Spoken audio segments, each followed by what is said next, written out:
Good morning. Welcome to the Fox Den. I'm sitting down this morning with Bracha Goetz. Bracha, welcome to the podcast. Thank you. I'm happy to be here. Let's just jump right in. Tell us who you are and what it is that you do for a living. Oh, well, I'm retired. I don't really do anything for a living right now, but I'm living to spread wonderful messages all over the world. I right now I have 48 books that were published, and 47 of them are children's books. And one thing all of these books have in common, in a way, sometimes more subtly and sometimes very obviously, they are increasing gratitude in the world. They're spreading gratitude. That is my main purpose right now, to just help bring more joy to the world and teaching happiness skills as early in life as possible, and to adults at any stage of life, because we have neuroplasticity, we can all become more grateful people. Absolutely. And I wonder, are you looking at the gratitude through the lens of religion, of Judaism, or is it more just general secular idea of gratitude? I do believe that that's our purpose. I believe Jewish people are the gratitude people. That's our name, Yehudim. In the middle of the word Yehudim is Hod. The essence of what we're here for is to spread gratitude. So, yeah, that's what I'm trying to do. But this is a universal thing that we all need to have, everybody in the world. We're here to enjoy this world in gratitude. Absolutely. And can you give me an example of, I don't know if you have any of your books near you, or an example of one of your books, like what it's called and the specific age that it's geared for? Like, you can give an example of one of them?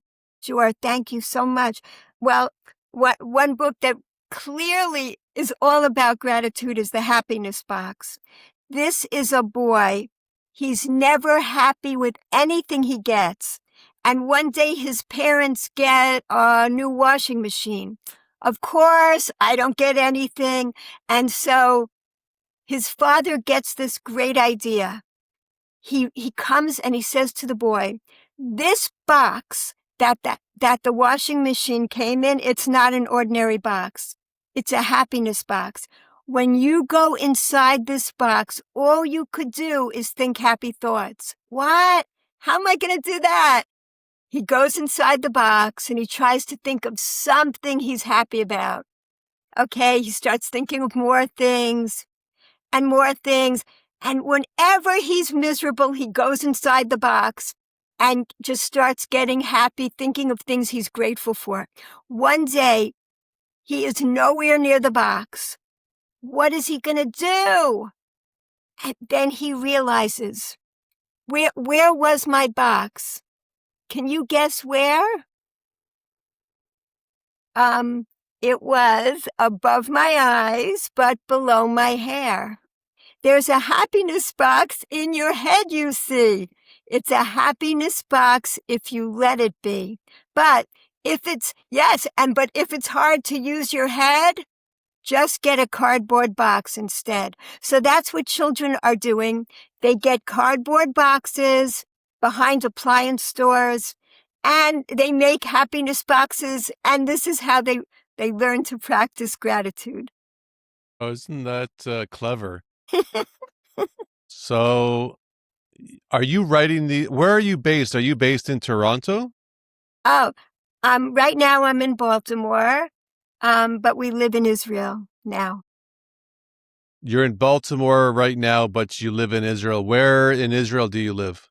We live in Beitar, which is about 20 minutes from Jerusalem. Okay. And why are you right now in Baltimore? What's in Baltimore for you? Two of our children's families live here. We have children in Houston and Phoenix and New Jersey, so we're here visiting everybody. Can I ask how many children that you have? We have 6 children. Yeah, they have, 6 children. and Wow. they have their own families, so they're all wonderful So you parents. so Yeah. you must have plenty of grandchildren. Yes, we do. Thank God. That's incredible. So I was going to ask you a question. I don't know if everyone asks you this, but it is true on your LinkedIn. It shows that you are a graduate of Harvard University. Maybe you can tell us a little bit about that. It's not typical that someone who's an author, went to Harvard. I'm not sure how many, well, like what the connection is between Harvard and what it is that you do today. Yeah, good question, because I think it's probably a lot of people that are Harvard graduates write books, but not typically picture books, not Right. typically children's books, because I love to distill out the essence. What is the essence? What's the purpose of life? That's what I was searching for. That's actually how I ended up at Harvard. I wasn't brought up religious, and I was searching for what is the purpose of life? What are we doing here? I went to Harvard because I wanted to learn about everything, and I figured, okay, like this will be the pinnacle of wisdom. I'll find out the wisdom to life. And it's not exactly what I found there, but I did love being there. And I was studying to be a psychiatrist. I went on to medical school. What I loved was the connection between the mind and the body, and I loved to study that. And even as an undergraduate, I was taking courses at Harvard Medical School and the Graduate School of Public Health. So a whole number of my books are about being healthy, because I still love to spread public health. I have like Let's Swim Safely. Some of my most popular books are about the prevention of abuse, teaching children, which they love, which is really surprising to me. I have books teaching children about disabilities, how to be more inclusive, um, and books about healthy living, like Let's Stay Healthy, and teaching about why the natural foods are so good for us, why exercise is good, why sleeping is important, so children could actually learn these things. And what was missing in that education was the spiritual aspect. And what I finally came to understand is that was the missing piece. That is the nourishment we all need. And what gives us spiritual nourishment? That's gratitude. That is what gives us fulfillment in life. So my books cover all those aspects, and in the most simple way possible, because the best way to if you really understand something, then you can explain it to a child. That's what I love to do. Like one of my books, it took me 30 years to write.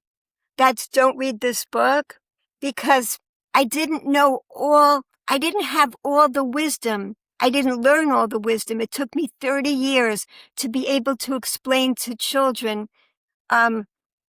about the voice in their heads. Everybody has a voice trying to get us to be miserable all day long, from morning until night. And we have to, once we recognize that we all have this voice, then we get the power. Then we are empowered to overcome it.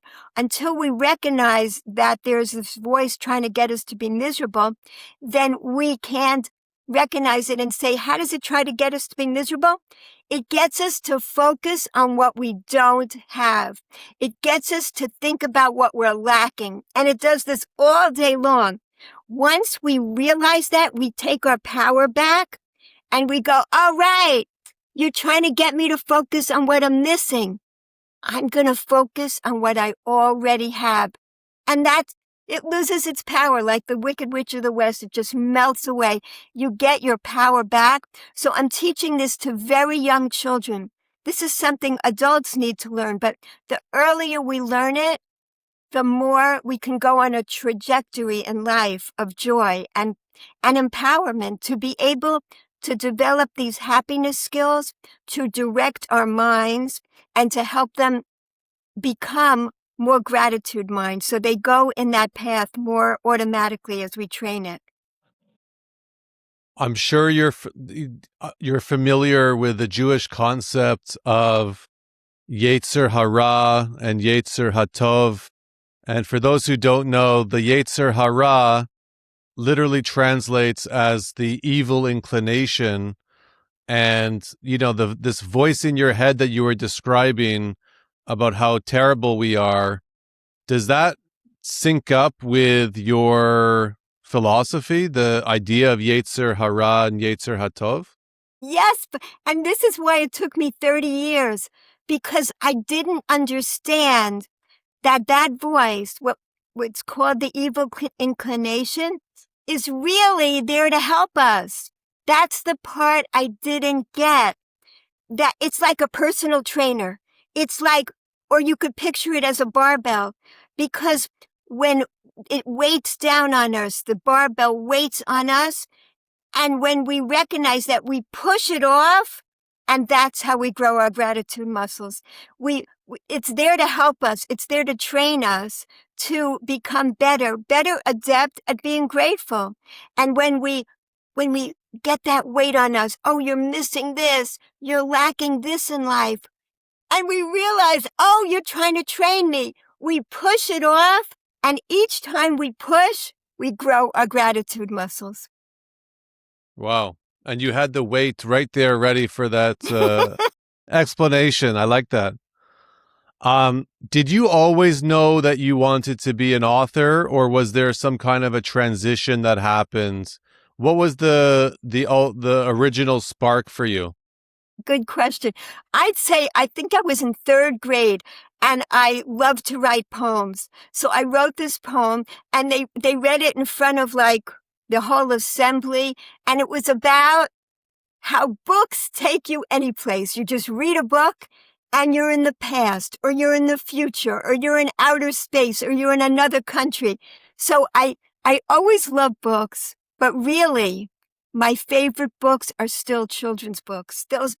I don't often read big books. I love children's books. I love simplification, joy, getting to the point right away. And that's the voice that I love to speak in. Yeah. Which is the book? You said you wrote 48 books. One of them is an adult book. You talked about what was the adult book again that you were mentioning? How does that differentiate with all of the children's books? Right, because I don't like to write long things. So it's my memoir. I didn't really write it.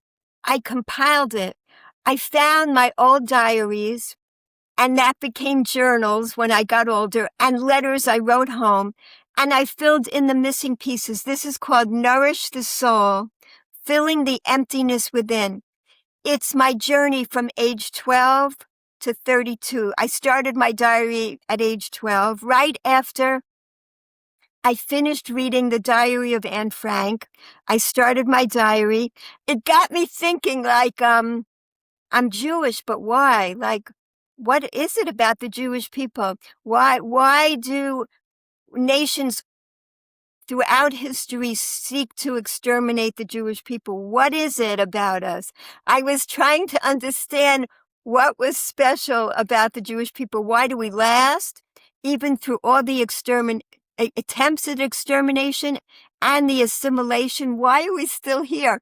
So this book, it chronicles my search from age 12 to 32, integrating the wisdom of life that I eventually was able to find, and what finally nourished the emptiness within me, because I suffered from food addictions, and that was like a symptom of trying to fill the emptiness, and it never filled it.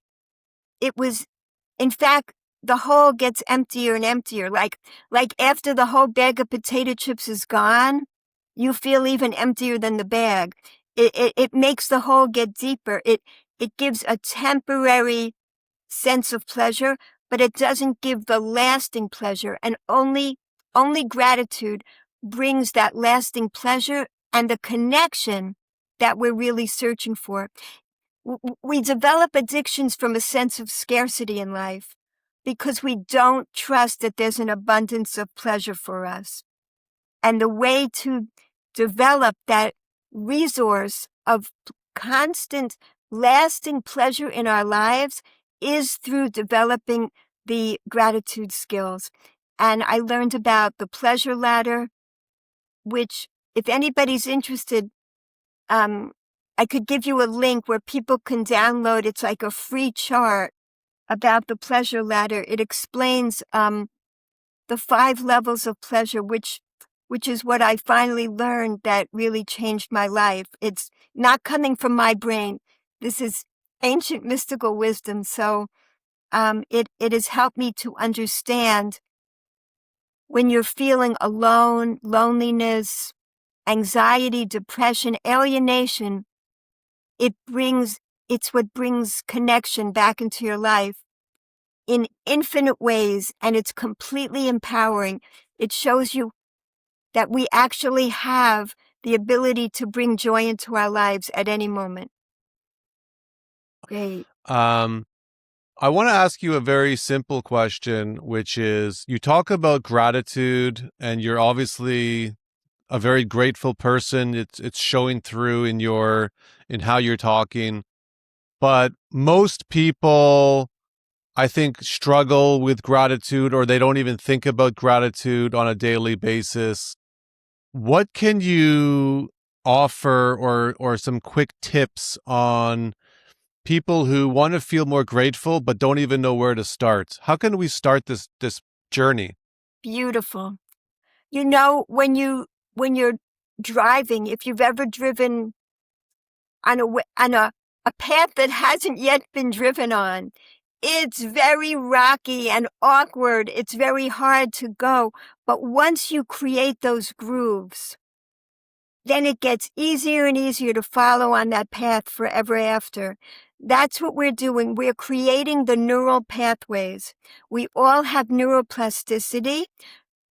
Any moment that you spend being grateful is a moment that you're not spending being miserable. Don't worry about being grateful all the time. It's just any one moment that you can turn into a moment of gratitude about something that you've taken for granted all the time. It changes everything. There's so many ways to do it. I mean, as a religious Jew now, we have guidelines from morning till night. The first words I say are Modeh Ani, thanking for another day of life. And it goes on and all day long. We have gratitude exercises. They're called mitzvot. They're connections. That's what they are. These are gratitude connections. And we do them all day, and it changes us. But let's say you begin doing something by rote. I just learned this recently from Sarah Yocheved Rigler. There's 2 things that rob us. These rob us from gratitude: rote and rush. We rush through the day and we do things by rote. These rob us of gratitude. But if we can focus on that and remember, then every moment. Here's an amazing example that I love: an orange. It's green, like most of the fruit. They all start off green. They're protected by the leaves. They're being protected until they're ready for us. When they are ready, they become the most vivid color. They're calling to us, we're ready. So then we get pleasure out of seeing them, and they smell wonderful. And then when we take off, they're individually packaged. We take off the wrapping, which keeps the sweet juiciness in for months. And then we experience the sweet juiciness, that the taste pleasure, the smell, the vision pleasure. And then at the end, we're left with these seeds. These are seeds of eternity.